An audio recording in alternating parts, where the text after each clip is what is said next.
The first time Clara noticed the car, she didn't think much of it. She was merging onto the highway after a long day at work, her favorite podcast playing softly in the background. It was a silver sedan, unremarkable in every way, sitting a few car lengths behind her in the middle lane. Maybe it was the exhaustion from her back-to-back meetings or the creeping headache at her temples, but she felt off. That faint, inexplicable unease you get when someone's staring at you, even if you can't see them. You're just tired. But the next evening, there it was again. Same silver sedan, lingering behind her on her route home. This time, it wasn't the coincidence that unnerved her. It was the pattern. It stayed with her through every turn, maintaining just enough distance to appear casual. Her unease bloomed into full-blown suspicion when she deliberately took a wrong turn onto a quiet residential street, one she never used. The car followed her. She slowed to a crawl, her pulse quickening as her mind raced for explanations. Maybe it was nothing. Maybe they were just lost. Or maybe, at the next intersection, Clara jerked the wheel sharply to the right, pulling into the driveway of a random house. The motion deliberate and sudden.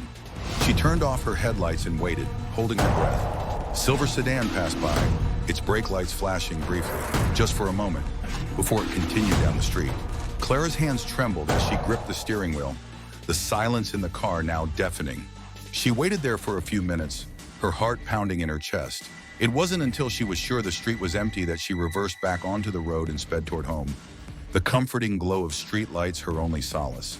When she finally parked in her driveway, Clara couldn't shake the feeling that she was being watched. She looked around, scanning the quiet suburban street for anything out of place. Nothing. No silver sedan, no prying eyes, no sign of danger. Just the stillness of the night and the faint hum of crickets. And yet, as she locked her front door behind her, the knot in her stomach remained. Somewhere, someone was watching.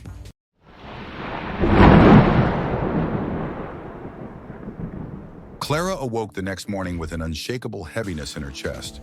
Sunlight filtered through her bedroom blinds, but the warm glow did little to dispel the chill that clung to her thoughts.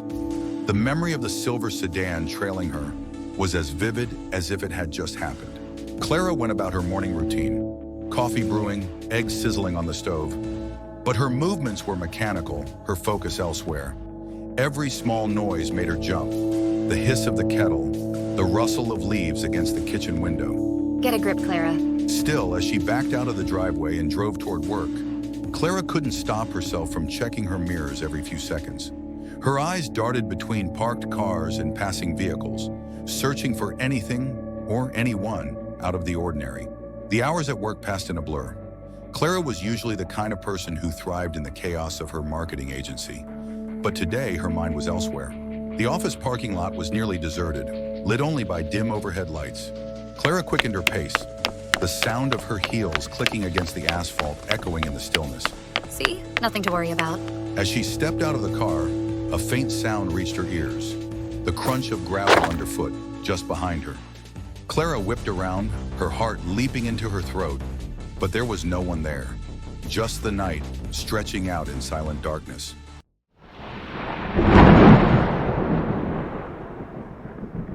Clara couldn't shake the sound she'd heard behind her the previous night, the crunch of gravel, faint but unmistakable.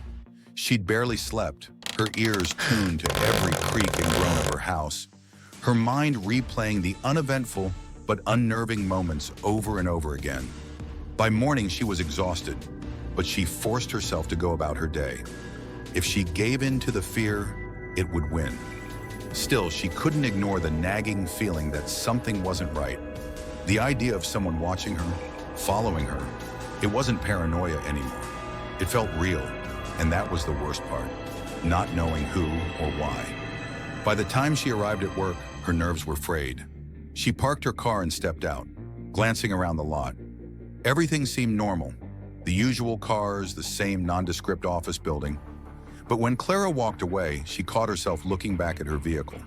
At lunch, she sat at her desk, pushing a salad around her plate more than eating it. Her co-workers buzzed about a birthday celebration planned for later, but their cheerful voices felt distant.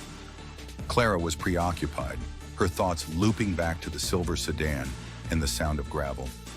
What if? No, she thought. It was probably nothing. But the more she tried to dismiss it, the stronger the urge grew.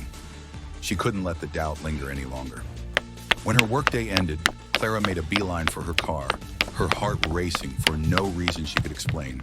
She knelt down beside the driver's side, her fingers brushing along the edge of the car's undercarriage.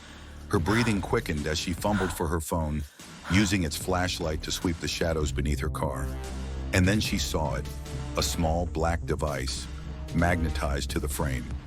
Clara froze, staring at the device as the light from her phone glinted off its surface. Her pulse pounded in her ears, her mind struggling to process the implications. Someone had put this here. Someone had been tracking her.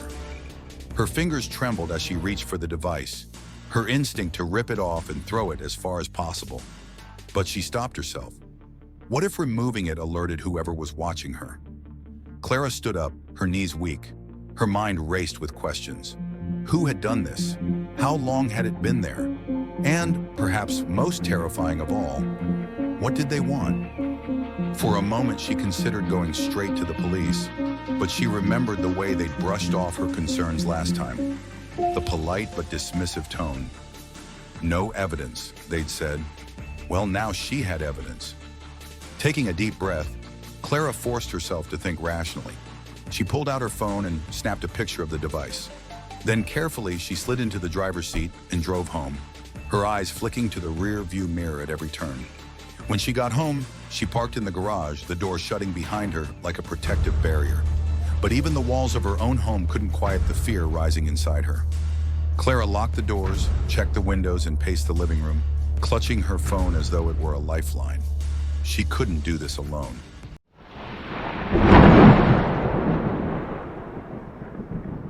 The next morning, Clara sat at her kitchen table with a cup of coffee, staring at her phone. The image of the GPS tracker was still on the screen, mocking her. She had spent the entire night researching devices like it, how they worked, who used them, how they were installed. It didn't make her feel better. If anything, it had only deepened the pit of fear in her stomach. Her first instinct had been to call the police, but her previous experience with them lingered in her mind. How could she make them take her seriously this time?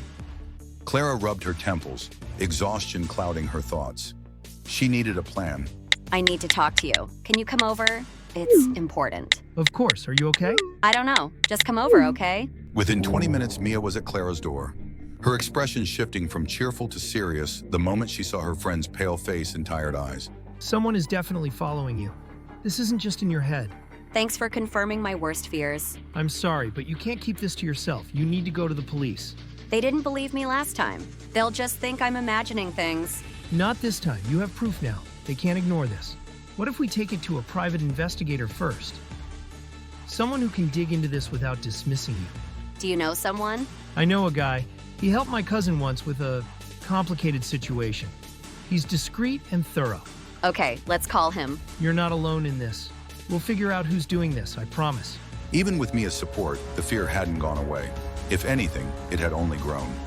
Whoever was following her wasn't just watching, they were closing in.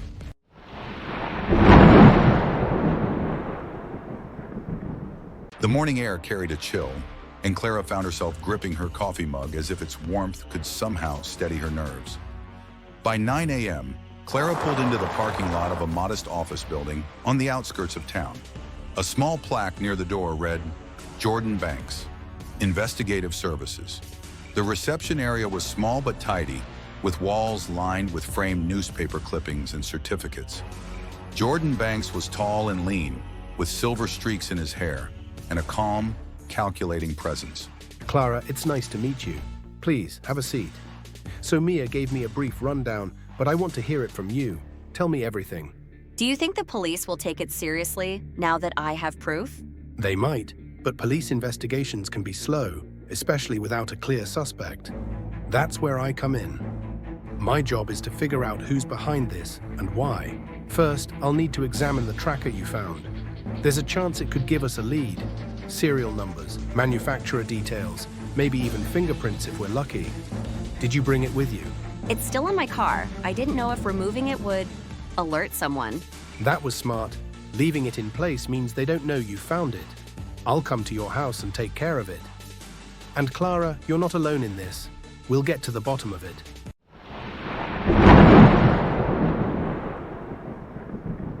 The afternoon crept by with a strange mix of anticipation and dread. Clara spent most of her time pacing her living room, checking the time, and glancing out the window at her car parked in the driveway. The thought of that tracker under her vehicle, the silent witness to her every move, sent waves of unease through her. Just after dusk, a knock at the door startled her. Clara froze for a moment, heart pounding, before forcing herself to approach the door. Peering through the peephole, she saw Jordan's calm face. His demeanor was steady, like an anchor in her storm of fear. Thanks for coming. Let's take a look at this thing. Keep an eye out. Clara scanned the street nervously, her gaze darting from car to car. Nothing seemed out of place, but her skin prickled with the feeling of being watched. This is it. Basic model. Magnetic base, battery operated. Definitely designed to track a vehicle. Did you find anything on it? No serial numbers or obvious identifying marks, but I'll take it back to my office and run a deeper analysis. Sometimes these things can leave traces, factory imprints, fingerprints, even metadata. What do you think it means? Is someone just following me for fun? Or do they want something? People don't usually go to these lengths without a reason. It could be someone trying to intimidate you, or it could be someone with a more personal motive. Either way, we're going to find out. What should I do in the meantime? Keep your routine as normal as possible. Don't let them suspect you're onto them, but stay vigilant. If you notice anything unusual, anything at all, call me immediately. After Jordan left, Clara locked the door and double-checked the windows. She sat on the couch, her fingers tracing the edges of his business card. The tracker might be gone, but the fear remained, coiled tightly in her chest, ready to strike at the slightest provocation. Who was doing this? And why? Clara didn't have the answers yet, but one thing was clear. This wasn't over.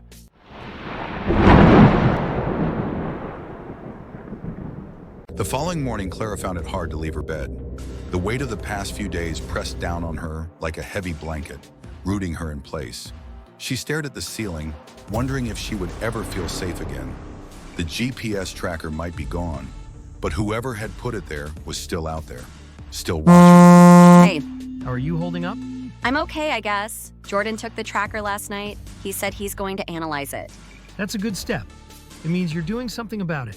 I know, but it still doesn't change the fact that someone out there wants to track me. Listen, why don't you come over tonight? We can order takeout, watch bad movies, and just not think about this for a few hours. Thanks, Mia. I'll think about it. It wasn't until she went outside to grab the morning mail that something truly shook her. Clara froze as she approached her mailbox. Propped against it was an envelope, stark white against the dull metal. There was no postage stamp, no address, just her name, written in sharp, jagged handwriting. Clara sat at the kitchen table, staring at the envelope. She could feel the weight of it in her hands, a small but heavy thing that promised only dread. Finally, she steeled herself and ripped it open. Inside was a single piece of paper. Scrawled in the same jagged handwriting was a message. "You can't hide forever. I'm always watching."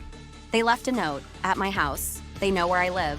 Stay calm. Are you safe right now? Are your doors locked? Yes, but Listen to me. Don't touch the note any more than you already have. I'll be there in 20 minutes. Just sit tight and don't let anyone in until I arrive. okay, this was on my mailbox. This is a significant escalation. They're not just watching, they're trying to frighten you. That means they're getting bolder. What do we do? We fight back, but first, we need to figure out who's behind this.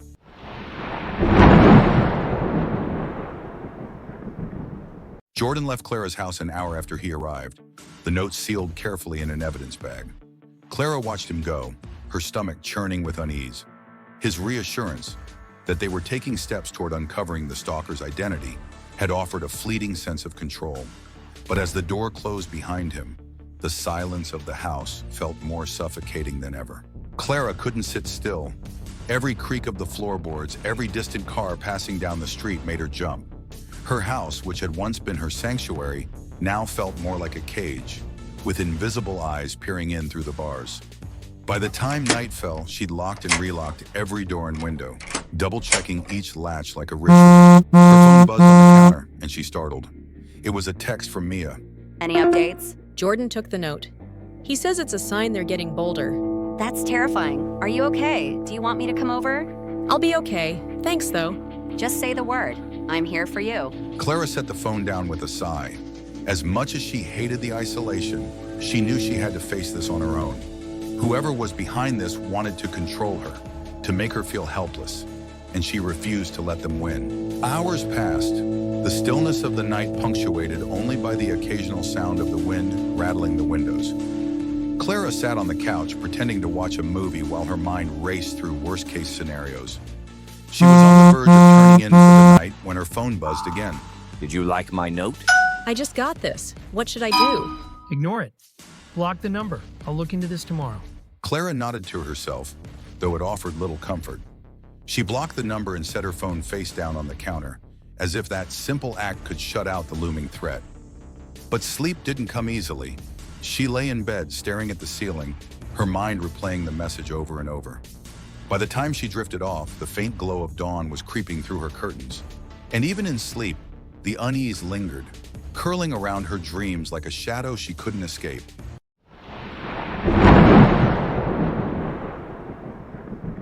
Let's meet at my office. I've got some updates. Her heart skipped a beat. Updates? Did he find something? Was this nightmare finally on the brink of resolution, or was it about to get worse? I ran a few tests on the tracker and the note. The good news is, we've got a lead.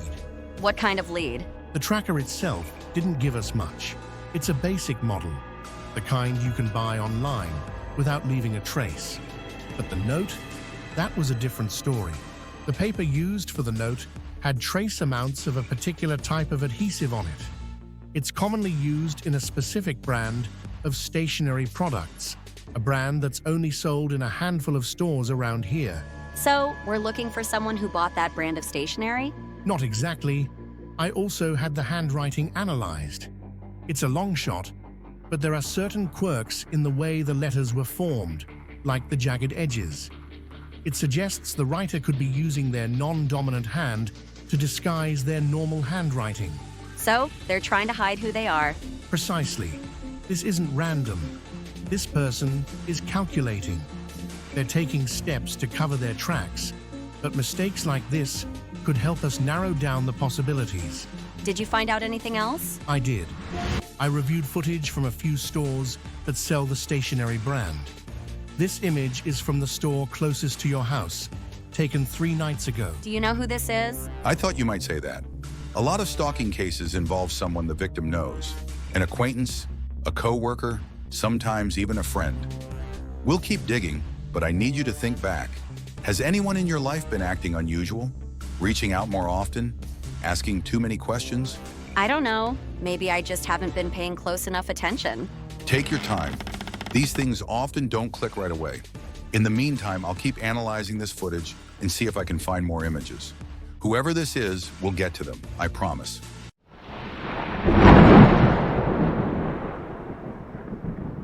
That evening, Clara sat at her dining table, Jordan's words looping in her mind. Someone you know. The idea haunted her. She couldn't stop scrutinizing the people in her life. Co-workers, neighbors, acquaintances from the gym. Her brain replayed every interaction, searching for hidden motives, lingering glances, or casual comments that now felt sinister in hindsight. But nothing clicked. By the time the sun dipped below the horizon, Clara was exhausted. She'd barely eaten all day, but the thought of food turned her stomach. Instead, she wrapped herself in a blanket and sat on the couch, scrolling mindlessly through her phone to distract herself. A knock at the door jolted her from her daze. She froze, her heart racing. No one had called or texted to say they were coming over. Not Mia, not Jordan. The knock came again, louder this time. Clara crept to the door and peered through the peephole. Relief flooded her when she saw her neighbor, Mrs. Franklin, standing on the porch, holding a small casserole dish. The elderly woman was harmless, a kind soul who often brought baked goods to the neighborhood. Hi, Mrs. Franklin. Everything okay? I thought you might be hungry, dear. You've seemed a bit distracted lately. Is everything all right? I'm okay, just a lot on my mind. Well, if you ever need someone to talk to, I'm right next door. Thank you, that means a lot. As the neighbor left, Clara felt a brief flicker of comfort, but it didn't last long. She placed the dish on the counter and returned to the couch, her phone buzzing with a new message from Jordan. Her stomach tightened.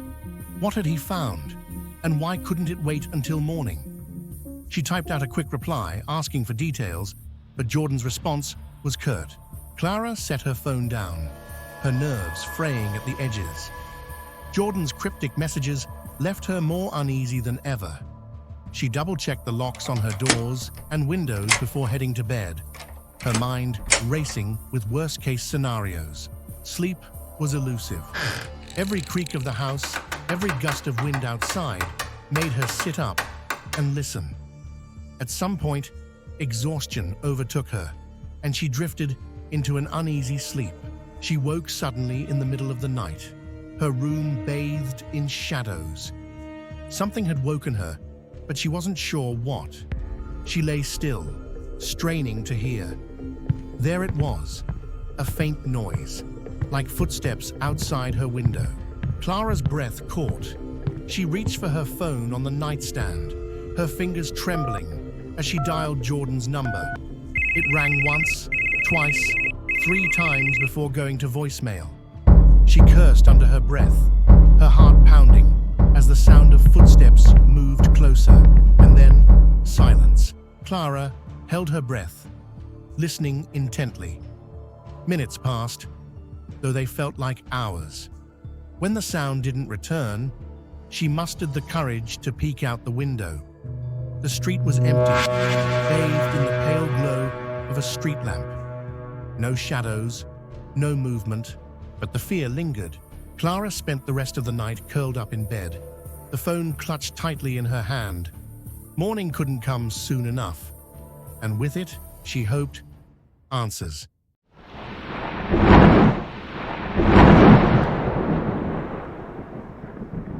The first rays of dawn pierced through Clara's curtains, but the light brought her little comfort.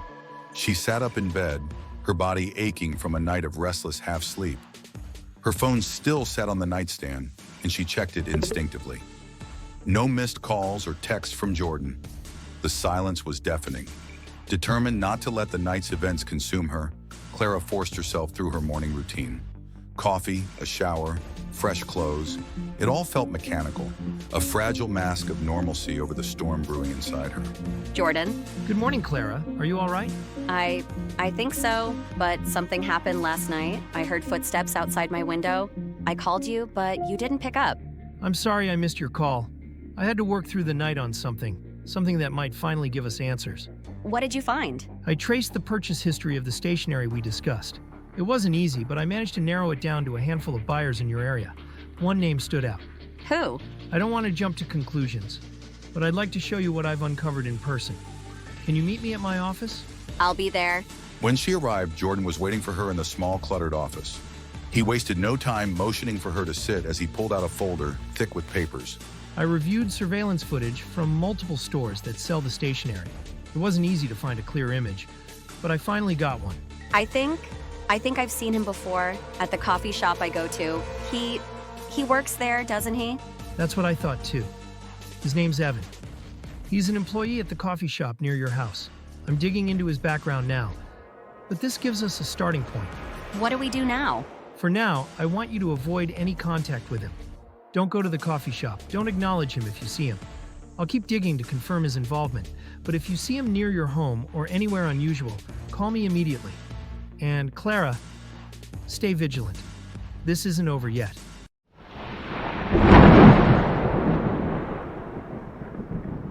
Clara didn't sleep much that night. The revelation about Evan had unraveled her carefully maintained veneer of composure. She paced her living room well past midnight, replaying every interaction she'd ever had with him. The way he smiled when she walked into the coffee shop, how he always had her order ready before she reached the counter. At the time, it had seemed thoughtful. Now, it felt calculated. By the time morning arrived, Clara was running on adrenaline and sheer determination.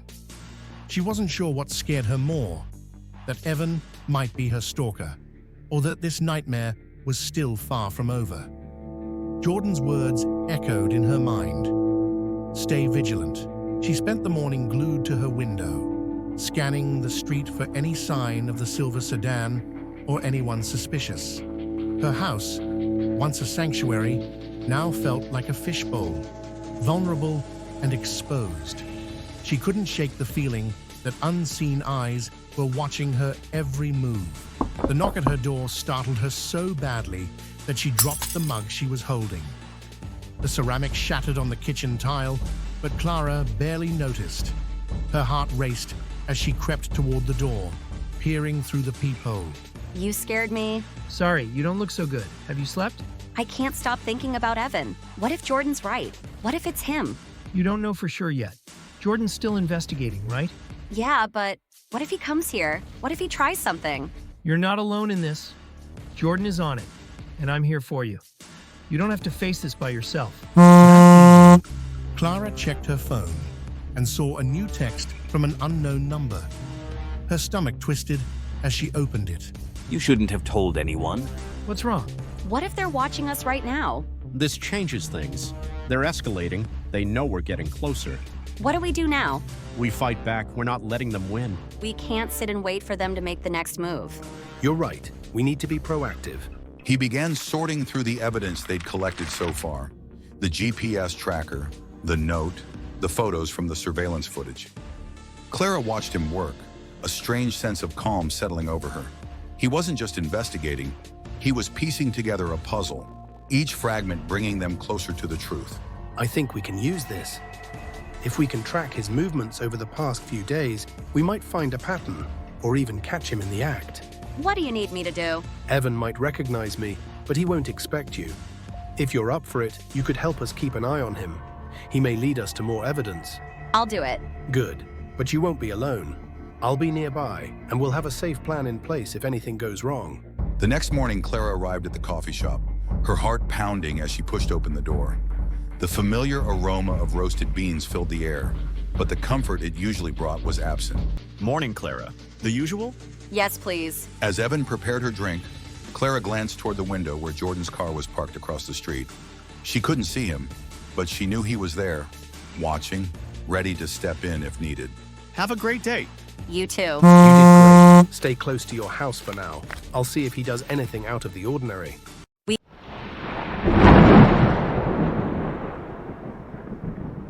The sun hung low in the sky, casting long shadows that seemed to stretch endlessly across the quiet street. Clara had spent the entire day cooped up in her house, her anxiety rising with each passing hour. The encounter with Evan at the coffee shop replayed in her mind on an endless loop. His smile, his casual demeanor. It had all felt so normal, too normal. I've been keeping an eye on Evan since this morning. Something's come up. I need you to come to my office right away. What is it? I think we've got something substantial. I'll explain when you get here. Clara wasted no time grabbing her bag and rushing out the door. The drive to Jordan's office was tense, her hands gripping the wheel as she scanned the streets for any sign of the silver sedan. This is from a security camera outside the coffee shop. I managed to get my hands on the footage from last night. He had another one. It looks that way, and here's where it gets even more interesting. Who's that? That's what I'm trying to figure out. It's possible Evan isn't acting alone. Or worse, he might not be the person orchestrating all of this. What do we do now? We keep digging. This video raises more questions, but it also gives us more to work with. If Evan is part of this, we need to figure out who else is involved and what their endgame is. Clara nodded, her fear mingling with a newfound determination. Whoever was behind this had underestimated her, and now with Jordan's help, she was ready to uncover the truth, no matter how deep it ran.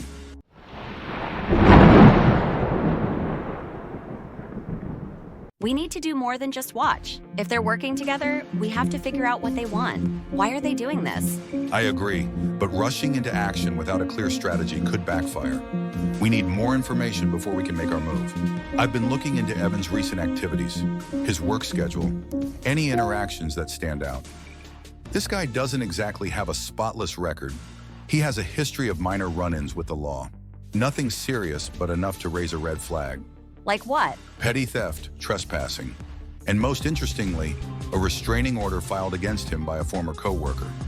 The details are sealed, but it's clear that this isn't the first time Evan's behavior has crossed the line. What about the hooded figure? Have you found anything on him? Not yet. Whoever he is, he's been careful to keep his identity hidden. But I'm working on tracking him through the same surveillance network. I want to confront him. That's not a good idea, Clara. It's too dangerous. If Evan is involved, and I'm almost certain he is, then confronting him could provoke him into doing something reckless. I can't just sit here and wait for him to make the next move. I need to take back control of my life. And you will. But you need to trust me on this. We're closing in on them, piece by piece. Let me handle Evan. Your safety is the priority. Checking in. How are you holding up? Hanging in there. Jordan thinks we're getting closer to answers. Good. Let me know if you need anything. Clara's fingers tapped restlessly against the side of her coffee cup as she sat at her dining table, her thoughts circling endlessly. The evidence Jordan had uncovered, the growing sense of unease, and now the surveillance footage revealing a second unknown figure. It was too much. Clara, I've been reviewing more surveillance footage. Something's come up that you need to see. Can you come to my office? I'll be there in 20 minutes. The drive was tense as ever. She found herself checking her mirrors constantly, scanning for anything unusual. Looks like they're working together. We haven't been chasing one stalker, we've been chasing two. Do we know who the hooded guy is? Not yet, but I'm digging. It's only a matter of time before we find out. What do they want, Jordan? Why are they doing this? I don't know, but we're gonna find out. I promise you that. Okay, send it over. Thanks. That's Mia's car. Are you sure? I'm positive. I've been in that car 100 times. This changes things. If Mia's car's involved, we need to consider the possibility that she knows more than she's letting on. No, that doesn't make sense. Mia wouldn't do this to me. She's been by my side through everything. I'm not saying she's involved, but we can't ignore the evidence. It's possible her car was used without her knowledge. Or it's possible she's not being entirely honest with you. What do we do now? We talk to her, but we have to be careful. If she's innocent, we don't want to scare her. And if she's not, we need to be ready.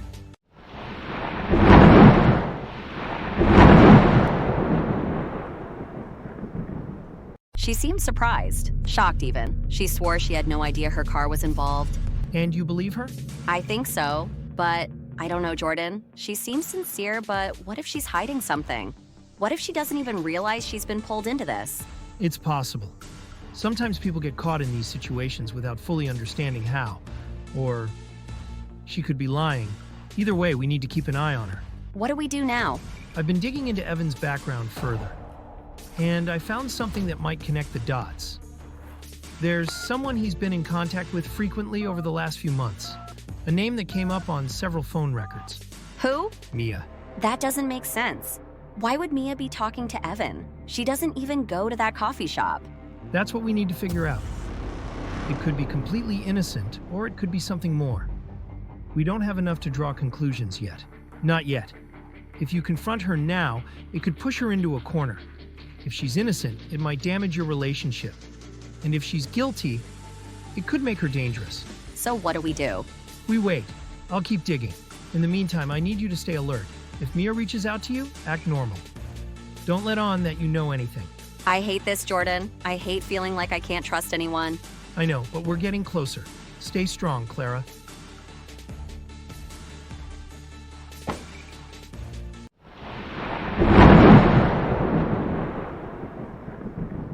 Clara barely slept. Her dreams were fragmented, a blur of familiar faces distorted by suspicion and fear. Every shadow seemed to whisper doubts. Every sound in the quiet house felt like a threat. I've got something. Meet me at your place. I'll be there in 20. I've been tracing the phone records between Mia and Evan. They've been in contact far more frequently than I expected. Daily calls, sometimes more than once. But here's where it gets strange. There's a third number that keeps popping up. It's linked to neither Mia nor Evan. A third number? Who does it belong to? It's a burner phone. No registered owner, no clear pattern of use. But I traced its pings to locations near your house, the coffee shop, and Mia's workplace. It's been everywhere you've been. So, whoever's using that phone has been following me. Exactly. And it gets worse. I pulled footage from a gas station near Mia's house. It's grainy, but watch this. That's Mia's car. I couldn't get a clear shot of the person's face, but it's not Mia driving. It's someone else. Someone using her car to stay close to you. Do you think she's involved? I don't want to jump to conclusions. It's possible Mia is unaware of what's happening. But until we know for sure, we have to consider every possibility. What do we do now? We wait. The burner phone is still active. I've set up alerts to track its movements in real time. When it pings next, we'll follow it. Whoever is using that phone will lead us straight to the truth.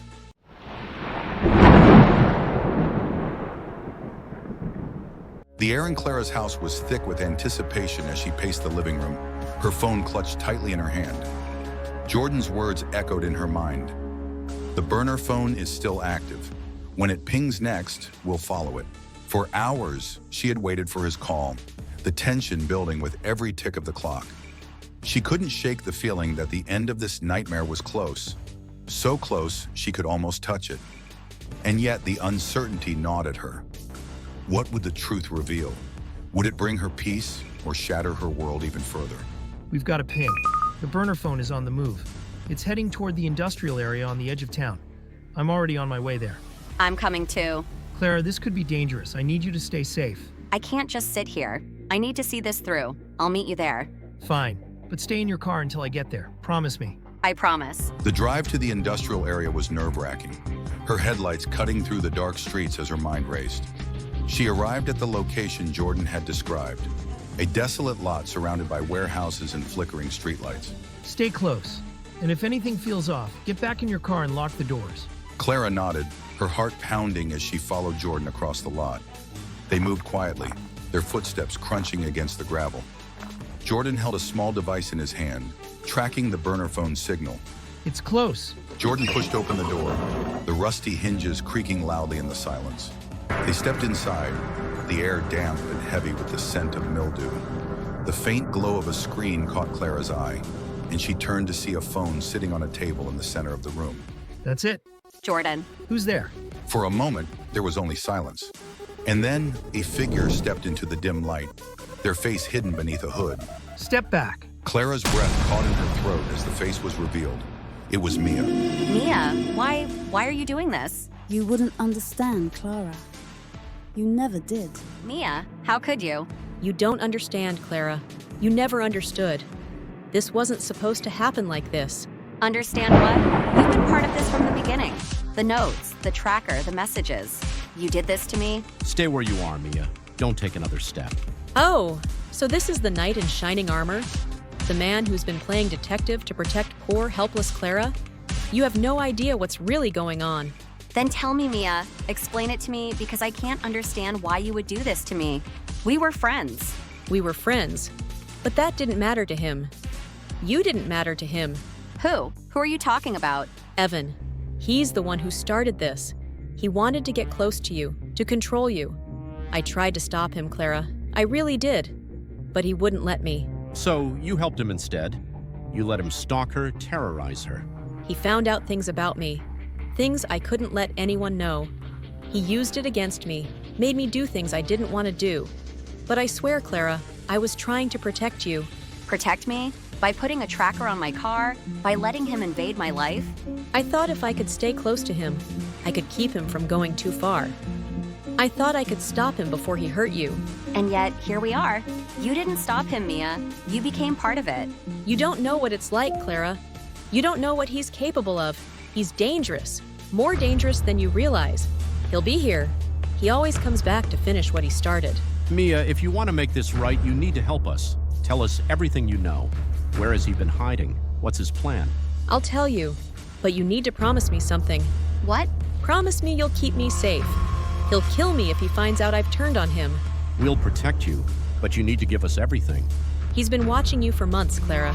He has recordings, photos, everything. He's obsessed with you. And this warehouse. It's not the only place he's been keeping his things. There's more.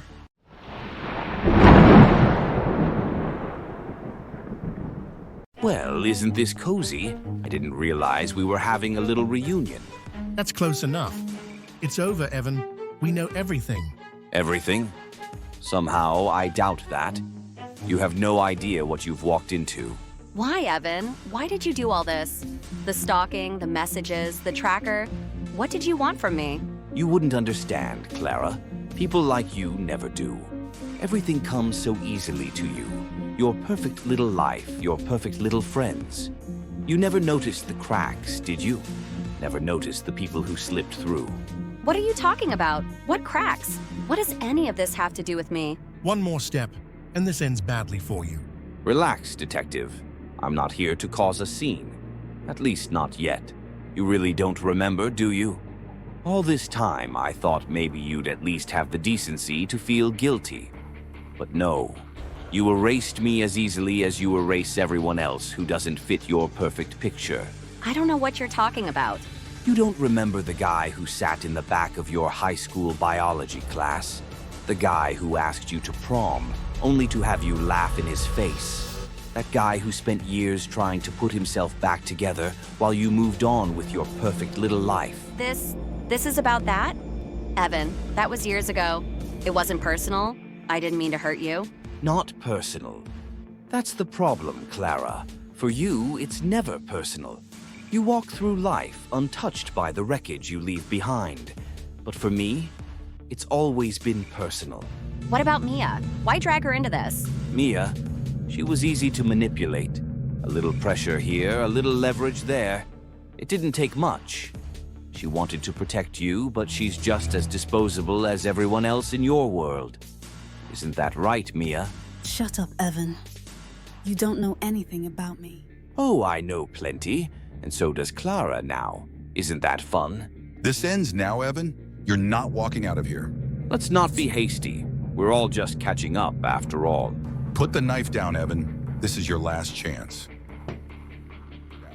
You really don't get it, do you? This isn't about winning or losing. It's about the lesson. About showing her, showing everyone, what it feels like to be powerless. Mia, please help us stop him. Ah, Mia. The loyal accomplice. Tell me, how does it feel to be caught in the middle, torn between protecting your friend and protecting yourself? Shut up, Evan.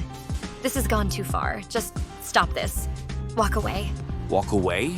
After all the effort I've put into this? Oh no, Mia. We're far past that point. Evan, listen to me. Whatever this is, whatever twisted plan you think you're carrying out, it ends here. Put the knife down and we can figure this out. But if you take another step, you're not walking away. You think you can stop me? You think she's worth saving? You don't get to walk away from this. Stay back. I won't let you hurt me.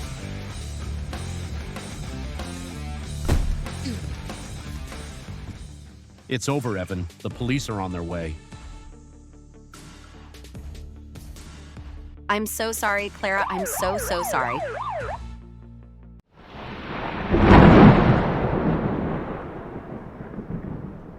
The red and blue lights of the police cars painted the warehouse walls in jagged streaks as officers swarmed the scene. Clara sat on the cold concrete floor, her arms wrapped tightly around her knees.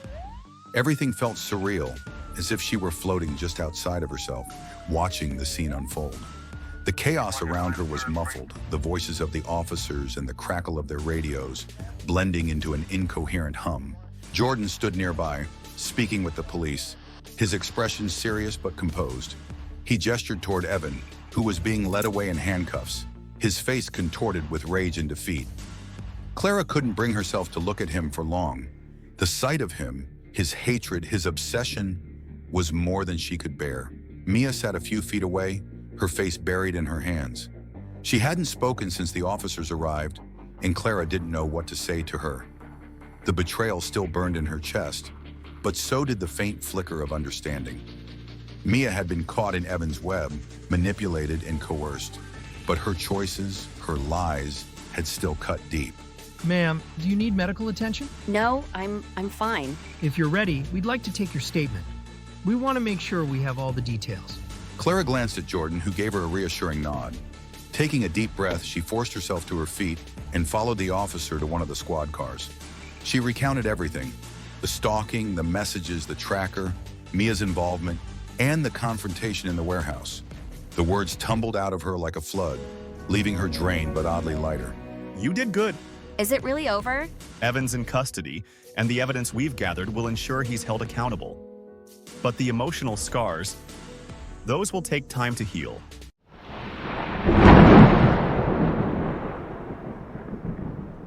Mia? Clara, I'm so sorry. I never wanted any of this to happen. I thought I could stop him. I thought I could fix it. You should have told me the truth. You should have trusted me enough to let me help you. I know. I was scared. He threatened me, Clara. He knew things about me, things I couldn't let anyone else know. But I should have been stronger. I should have protected you.